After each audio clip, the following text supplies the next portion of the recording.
Hey y'all, welcome back to Yo React, creepy TikToks that will make you rethink part 9. And if this is your first time coming across this channel, welcome. I'm your girl Yo, and be sure to smash that like and subscribe and turn your notifications on, that way you're notified each time I upload. That way I can bring you all this hot content. Now let's get straight into it. I stuck my hand under this table and grabbed your inner thigh. Oh, no, sir. How would you respond? With a respectful left hook. Thank you. Respectfully. Oh, I have had many people just go under the restaurant tables and grab my inner thigh, and I would go, hey, hey, hey. Hollywood. And they would look at me and go, hey, my makeup artist on True Crime. Wow. He looked just like Morgan Freeman. That's the scariest thing. I wish he'd come up here and stay online. Wow. I'm so tired of these fools because they think they have power. When I pick a job or a role, I want to be educated, so therefore I can help educate you guys. Absolutely. I've been an activist and educator from day one. Every role, I want to change minds and hearts or educate you or raise your level of thought about how you look at a melanated man, which is being portrayed by me. So when I went there to say no. But the director quit because I was going to tell him that I cannot play this role subjugated, because that goes against Neely Fuller Jr. Come on. With the power of imagery. Neely Fuller Jr. Come on, research. Okay, that goes against everything he said. Come on, about entertainment. Can I read? Okay. See, this is the problem. You problem. can go to page 81. This right here. here. You can go to page 57. Or you go to page 145. I've been reading that since 1991. Wow. This, ladies and gentlemen, is the basis of my entire career. That's some interesting insight into the stories that you hear about Hollywood. Yikes. Unwanted touching is unwanted touching, period.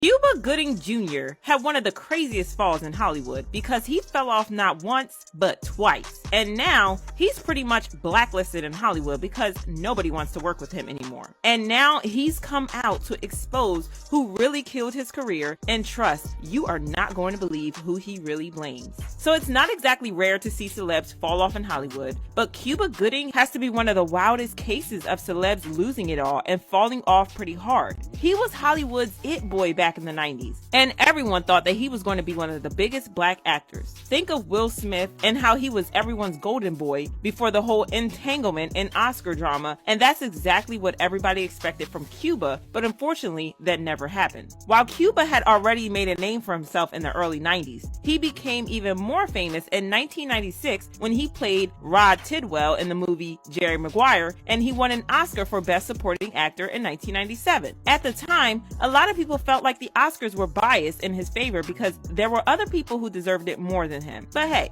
he won, and that was that. Now, having an Oscar gives a crazy amount of bragging rights because it is one of the top 4 awards in the world, so winning is a very big deal. Apart from the bragging rights, there is another reason actors are desperate to win an Oscar, and it's the fact that their rates shoot up and they can start charging a lot of money for roles.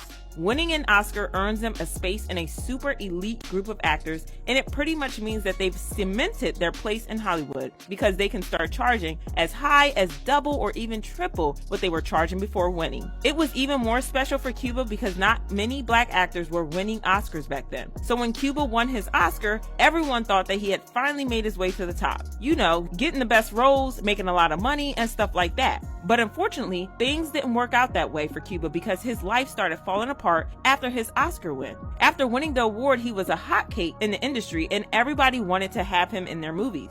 But my man Cuba let all the attention get to his head, and he decided to be more picky with the kind of movie role he accepted. There's nothing wrong with being picky because all top actors are insanely selective of what movies they decide to do. So Cuba was not out of line here. But the problem was that he was consistently picking the bad movies and passing on the great ones. I mean, how on earth are you being picky and still end up picking trash? Like, boy, be for real. If y'all don't know how poor his taste in roles was, I'm gonna break it down.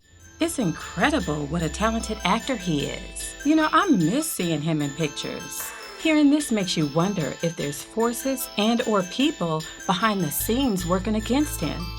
Now, I would love to see him get back on track. Peace in y'all. We need to talk about where y'all go get food for these kids, cause this ain't it, y'all. Oh my goodness.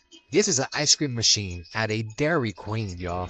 Thousands of worms discovered inside an ice cream machine. Check this out. First it was the protein powder, the whey protein powder, and now this, and now the ice cream machine at Dairy Queen. And this is just one Dairy Queen. Imagine the others. Oh my goodness, y'all. That's really gross. Not sure if these clips are from actively open locations. It's pretty disheartening either way. You might want to pay attention to this. Is called ADHD. Sugar in an adult's brain is called dementia and Alzheimer's. Sugar in your eyes is called glaucoma. Sugar in your teeth is called cavities. Sugar on your skin is called aging. Sugar in your sleep is called insomnia. Sugar in your blood is called diabetes. Excess sugar in your system is called cancer. What? Sugar on Wall Street. It's called billion-dollar industry. Addiction to sugar is 8 times. What are you eating? More powerful than cocaine. 8 times. What are you putting in your body? The real enemy is. Sugar, in one form or another, is in everything. Makes you wonder what exactly was the end goal all along. Get us hooked and suffer from health issues? You know, I had a whole bunch of weird paranoid suspicions about what the hell was going on because there was a lot of stuff I couldn't understand. I don't give a anymore. I'm not afraid of it. Because I've had plenty. Ashton Kutcher. Oh, rude, little boy. Okay.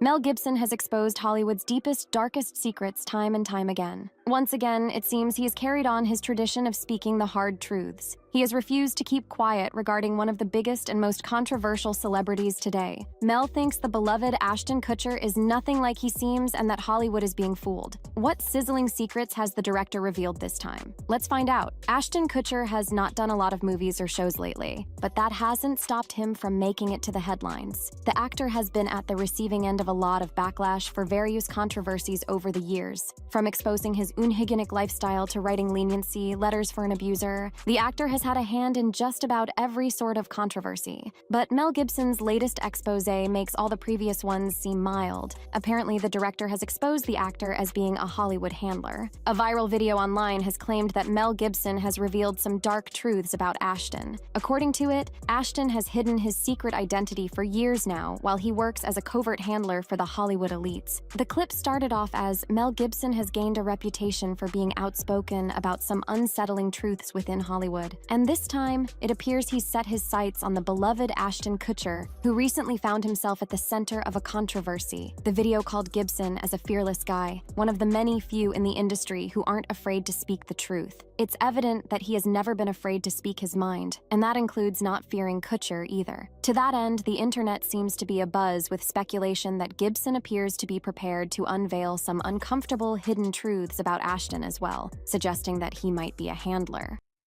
Now, I'm not sure if this is true or not, but one thing I do know is time will tell. But what do you think? Is he really the guy that we see, or is he different? I couldn't believe it because I loved her so much. I admired her and looked up to her. And she pretty much reprimanded me. Toni Braxton experienced a dramatic downturn in her career. Once being a renowned songwriter in the industry, suddenly she encountered a series of devastating setbacks, including financial hardship and a severe illness. There have been speculations suggesting a possible connection between her downfall and Oprah Winfrey. However, people have questions in their minds about how they both are connected. Do you take responsibility for the situation that you're in right now? 100%. 100%. 100%. Toni Braxton burst onto the music scene in the late 80s. Unbreak my heart. Captivating fans with her extraordinary vocal talent and timeless songs. Added to her enduring success in the music industry, Toni has also become known for her involvement in Braxton Family Values, a popular reality TV show on WETV, alongside her sisters and mother. Happy birthday to you. But while she has rightfully earned the title of a Grammy Award-winning R&B legend, Toni has also faced her fair share of challenges during her career, with one of the most trying moments being her bankruptcy filing. She says to me, I hear you have Gucci flatware. I'm Oprah Winfrey and I don't have Gucci flatware. In a revealing interview on VH1's Behind the Music, Toni candidly discussed the bankruptcy situation and how it was received by the public and fellow celebrities. During the same period when she was grappling with financial difficulties, Toni appeared on The Oprah Winfrey Show. as is customary for guests on Oprah's show. She anticipated questions about her then current situation. However, Toni was taken aback by Oprah's unexpectedly tough line of questioning, leaving her in a state of disbelief. I read that you were upset about stories that your overspending caused. During this interview, viewers perceived Oprah's questions as indirect criticism of Toni's spending habits, with the implication that Toni's extravagant expenditures were a significant factor in her bankruptcy. In response to Oprah's perceived rudeness, Toni replied, "She was so freaking mean to me. I was in shock." Toni openly acknowledged her deep respect and affection for Oprah before the interview took place, expressing that she had never anticipated Oprah would be as critical as she turned out to be during their conversation. She said, "I couldn't believe it because I loved her so much. I admired her and looked up to her, and she pretty much reprimanded me." According to Braxton's recollection, Oprah's disapproval didn't stop there. Toni remembered Oprah saying something along the lines of, quote, "I've heard you have Gucci flatware, whereas I, Oprah Winfrey, do not own Gucci flatware," while gesturing by bringing her thumb and forefinger close together. The comment left the star of Braxton Family Values feeling significantly diminished. You ain't got Gucci flatware because you didn't want to buy it. It's not because you couldn't afford it. What do you mean? And immediately, she made me feel this big. But how did she go bankrupt? Let's go back to the 1980s. Toni Braxton initially entered the music scene in the late 1980s as part of the Braxtons, an R&B group consisting of herself and her sisters Tracy, Tawanda, Trina, and Tamar Braxton. However, after achieving success with her debut solo single, Love Shoulda Brought You Home in 1992, which was featured on the soundtrack of Eddie Money's film Boomerang, Toni decided to pursue a solo career.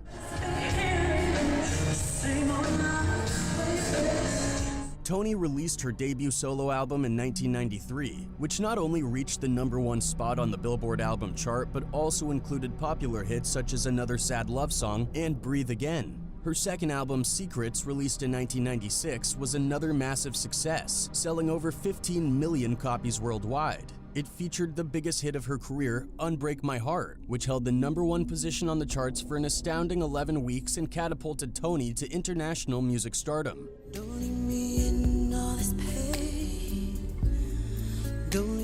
The singer enjoyed a career that many artists coveted. Now, I love Toni's voice. She's a legend among legends. I looked up that interview with Toni, and she handled all those tough questions with poise. And she's definitely a class act. Does anyone want to tell me how in 1927 Universal Studios came up with this picture of the world, when the first picture of the world wasn't available until the 1960s through NASA? Almost 40 years later? How did Universal Studios know that this is what the world looked like? Especially from space, when we hadn't been to space yet. Does anyone know? Anyone want to guess? The reason for lying about the shape of the Earth and making it into a ball is because when you turn it into a ball, you can cut off any land you want and keep it hidden. For example, we will take this map, we will cut out a piece,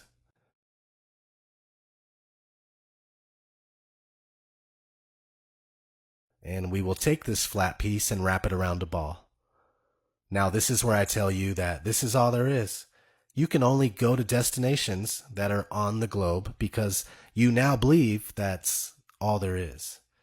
But we still have all the land that I cut off earlier. It's seriously that easy, and when you consider it, it really is a plausible reason to lie. The Earth might be bigger than we thought. For years, people have debated over the shape of the Earth, if it is round or flat. But what if the Earth had more than just 7 continents, and Antarctica is a giant ice wall that kept us from seeing the rest of the continents? What if, once you made it past the ice wall, you'll find 20 other continents that are hidden from us? And what if there was a map that showed this?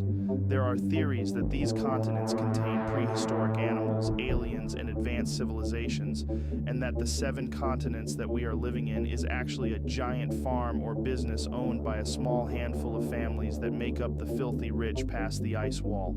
Strange as it seems, but pretty plausible. I've seen early maps depicting the world exactly the same as this ice wall map, so there must be something to this. Y'all drop down in the comments and let me know what you think. I was doing a show in New York, right? This is the first time I've shared this story publicly. I was doing a show one night in New York, and this guy had on sunglasses in the front row. And I said, listen, I'm not going to keep coming back over here seeing you with these sunglasses. There's no sun in here. And you being disrespectful. I need to be able to see you, right? So he laughing, and I walk to the other side of the stage. I come back. I said, you think I'm playing? If you don't take them damn glasses off, Roseanne, he lifted up his glasses and everything was black. Oh, he didn't have any eyes? Did you hear what I said? What? He lifted up his glasses and everything was black. The energy I got from him was, do you want to comment? I look back at him, and the energy I gave him was, I'm going to mind my business and walk my ass back down to the other side of the stage because I want to keep my fat neck. I'm not questioning shit. Keep your glasses on. I bought him a drink too because I didn't want it to go no further. I didn't want him to be offended. Oh, that's scary. So, we don't know what I thought you meant he just had like black holes there with no eyes. No. There was just complete black. Like it wasn't, it was as if take my eyeball, just make my eyeball all black. Yeah. No whites in the eye. Just demonic, you mean? Monique was in the middle of a show and saw a guy raise up his glasses, and all she saw was black. Now that's scary, and even more telling, the strong sense of dark energy she picked up from this being. Such a professional being able to continue on with her show after seeing something like this. And while I'm at it, shout out to Monique, a true queen of comedy. We love her. Nope, this is not Donald Trump, and people are terrified as this may not be anyone from Earth. A creepy two-part series book published in 1893, one of them titled Baron Trump's Marvelous Underground Journey, predicts a boy named Baron Trump that lives in Trump Castle. And how the book drew Baron compared to how the real Baron looks is terrifying. Baron in the book entered a time-traveling portal in Russia with the help of a man named Don. But this gets creepier as only 3 years later, the same author came out with the second book called The Last President that was identical to Trump's life before Trump was even born. It states a wealthy man living on Fifth Avenue, New York, running for president. And in the book, when Trump wins the presidency, he selects a cabinet member with the same name as our former VP, Pence. Not only was this book implying that our former president could time travel, it's also believed Trump has all the documents to know how to do it, as Nikola Tesla, who was a time and magnet scientist, had given all his time-traveling documents when he passed to Trump's uncle. Strangest conspiracy ever. Now take a minute and imagine if all this is true. Now it makes you wonder why they had all the answers to the test. So y'all know how out of nowhere y'all just all of a sudden start to feel low vibrational energy? I'm finna show y'all how these entities hop from body to body. Watch this. It jumped from him and went to him.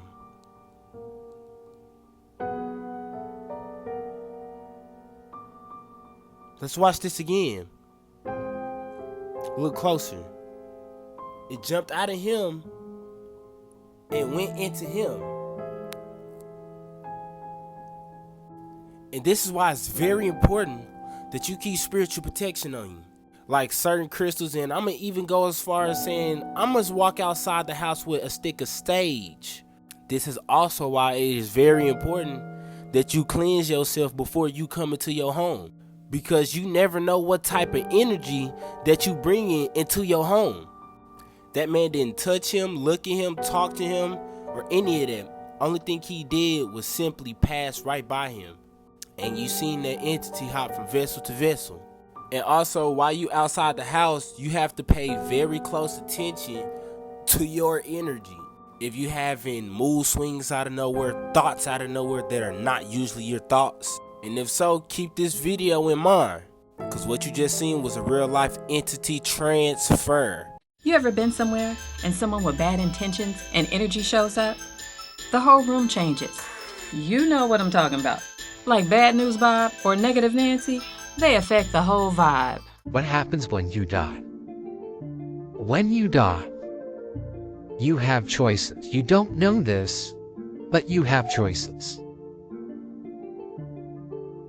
When you leave your physical body, it is very typical for you to see yourself standing next to your body with either your loved ones or EMTs or whatever the circumstances are. And you see yourself, and then you'll hear a voice, you'll see the tunnel of light, and a voice will be calling you, or you will hear a voice telepathically telling you to come on, come. Now, as you stand there and you're looking at the tunnel of light, you have a choice. You can go up to this tunnel of light where you'll be other loved ones that have crossed over, usually, all right? And you'll be put into a system where you are essentially caught in a reincarnational cycle, a loop. Or you can turn around, put the tunnel of light behind you, and what you will see is the entire universe.